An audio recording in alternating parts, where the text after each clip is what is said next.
আর এবং আমার যে বিদ্যুৎ বিল বেশি আসে এর কারণ হচ্ছে বিদ্যুতের লুটপাট।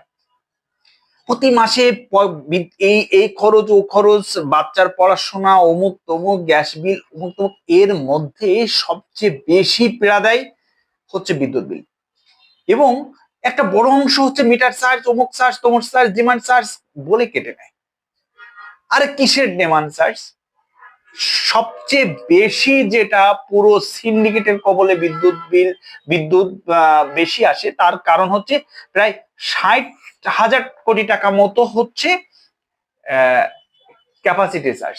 বিদ্যুৎ কেন্দ্রগুলো বিদ্যুৎ না দিলেও ক্যাপাসিটি চার্জ। আর এই টাকাটা হচ্ছে যে সাধারণ গ্রাহকদের পকেট থেকে। কেন ভাই? এই লুটপাটের মানে কি? এই লুটপাট, এবং তার ডলারে পেমেন্ট, টাকাতে না। এক।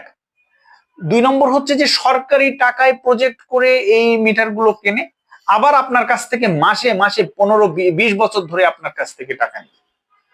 মাসে আপনি টাকা ঢোকাবেন, কেটে নেবে। 3 নম্বর হচ্ছে বিদ্যুৎ লোকসানে, পিডিবি লোকসানে।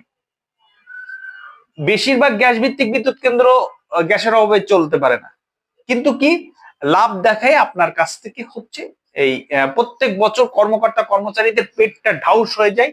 এই এর কারণে আপনার তাদেরকে কি লভ্যাংশ থেকে মুনাফা, এই মুনাফা দুর্নীতি, ক্যাপাসিটি চার্জের নামে 50 থেকে 60 হাজার কোটি টাকা প্রত্যেক বছর দিতে দিতে সবই যাচ্ছে আপনার আমার পরে।